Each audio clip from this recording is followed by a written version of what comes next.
Hi, well, my name is Anna Delvey, and yes, the reason people relate to me is because it's like so many people start to like have a dream, but they just never kind of like try to make it happen, and I did, and this is what happened. She called herself Anna Delvey, a wealthy German heiress who was poised to take over New York's high society.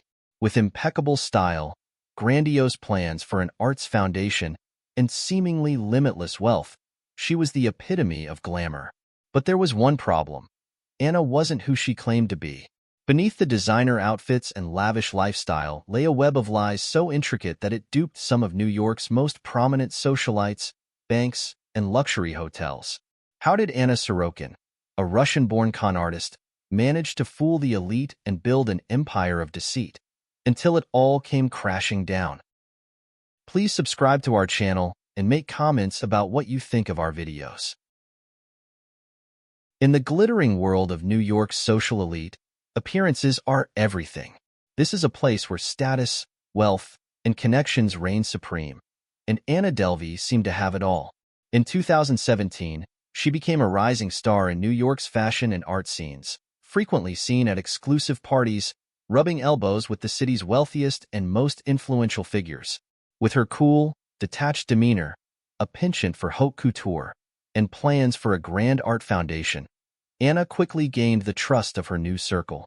Anna spoke of her vast inheritance, trust funds, stocks, and offshore accounts all connected to a wealthy family in Germany. She flaunted her supposed riches by living in some of the most luxurious hotels in Manhattan, where she would host dinners at top-tier restaurants, complete with bottles of vintage champagne and designer gifts for her guests. Her public persona was meticulously crafted, and no one doubted her. But there was a darker side to Anna's glittering life. While she was living the life of a high-society princess, she was in reality accumulating unpaid bills and deceiving everyone around her. I'm not this person who is like trying to trick her way into stuff. Like I just asked them and they either said yes or no.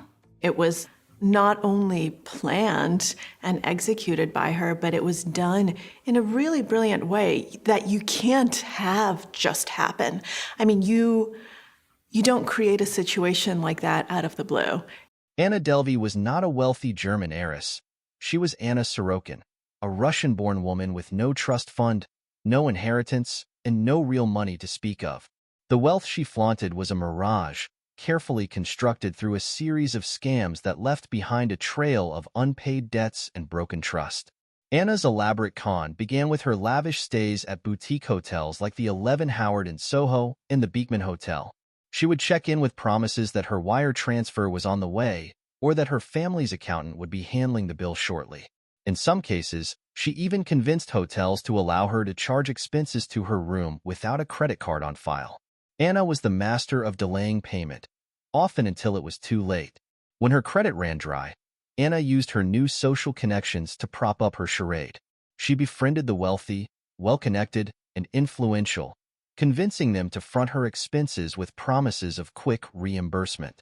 In one notorious instance, Anna convinced her friend, Rachel Williams, a photo editor at Vanity Fair, to charge a $62,000 trip to Morocco on her credit card.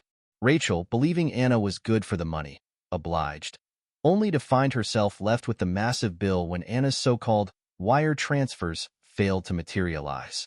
But Anna's most audacious scheme was her plan to open the Anna Delvey Foundation, a massive arts and cultural center she envisioned as the next big thing for New York City. She convinced wealthy investors and prominent art world figures that she had secured a $25 million trust fund in Europe that would bankroll the project. She even got dangerously close to securing a $22 million loan from a bank, all based on her fabricated background as a German heiress. However, as the pressure mounted and her web of lies began to unravel, Anna found herself cornered. In late 2017, after failing to pay tens of thousands of dollars in hotel bills, restaurant tabs, and personal loans, Anna was arrested in New York on charges of grand larceny and theft of services. Her arrest sent shockwaves through the city's social scene, and news outlets quickly picked up the story of the so-called fake heiress.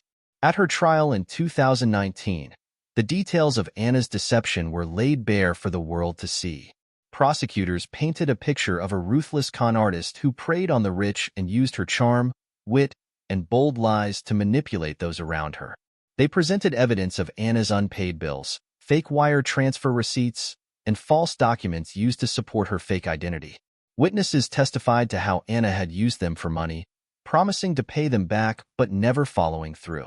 Rachel Williams, who had been left with the massive Morocco trip debt, was one of the key witnesses against Anna.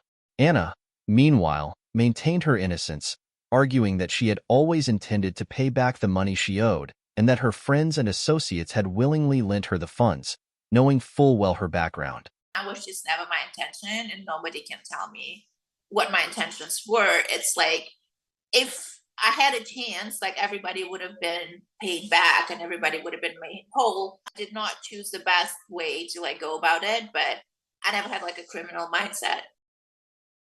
She described herself not as a con artist, but as an ambitious businesswoman who was misunderstood. Throughout the trial, Anna remained defiant, often showing up to court in designer outfits, refusing to accept the idea that her charade had come to an end. In the end, Anna was found guilty on multiple counts of theft and grand larceny, although she was acquitted of the most serious charge involving the $22 million loan. She was sentenced to 4 to 12 years in prison, with the judge condemning her actions as shocking in their audacity. Despite her conviction, Anna Sorokin's story didn't fade away. In fact, it only grew larger in the public imagination. The tale of Anna Delvey became the stuff of legend, inspiring numerous articles, a best-selling book titled My Friend Anna by Rachel Williams, and eventually a Netflix series, Inventing Anna, produced by Shonda Rhimes. Anna's case highlighted the vulnerabilities of New York's elite social scene, how easily people could be duped by a well-crafted image of wealth and success. It also raised questions about the nature of ambition, deception, and the lengths to which some people will go to achieve their dreams. Following her release from prison, Anna became something of a cult figure, leveraging her notoriety to gain media attention. Despite being under house arrest due to her immigration status, Anna continued to command attention on social media and in interviews. Her story is a reminder of how, in a city built on appearances, sometimes all it takes is a well-told lie to gain access to the upper echelons of power and privilege, at least for a time. So you're out of detention for the first time in a year and a half. You've been here at this apartment since Friday night. How does it feel to be semi-free? Well, I'm so happy to be given this opportunity. I feel like I'm getting a second chance to fix my mistakes. Yeah, and I'm so happy ICE agreed to release me, even if it's just house arrest. I don't know. Hopefully, people will don't discredit me, and hopefully, people will give me a chance and see what I'm going to do next.